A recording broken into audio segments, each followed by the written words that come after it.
Kapal induk kedua milik Amerika Serikat USS Carl Vinson telah tiba di Timur Tengah.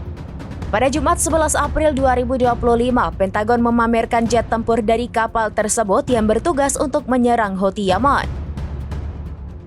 Komando Pusat Amerika Serikat atau CENTCOM mengatakan jet tempur F-35C dilengkapi dengan berbagai bom sebelum lepas landas dari dek penerbangan. Tidak jelas jenis amunisi apa yang dipasang pada jet tersebut. Namun yang pasti bom tersebut akan dijatuhkan di Yaman untuk menargetkan kelompok Houthi. CENTCOM mengatakan kapal induk USS Carl Vinson hadir di Timur Tengah untuk memperkuat USS Harry S. Truman yang sudah bertugas sejak Desember 2024.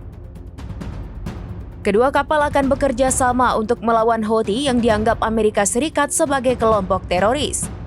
Dikutip dari Al Arabiya, USS Carl Vinson sebelumnya bertugas di kawasan Indo-Pasifik. Namun Menteri Pertahanan Pete Hegseth mengalihkannya ke Timur Tengah untuk memperkuat pertahanan Amerika Serikat. Ia memperingatkan bahwa Houthi akan mengalami nasib buruk karena terus-menerus menyerang kapal di Laut Merah.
Download Tribun X sekarang, menghadirkan lokal menjadi Indonesia.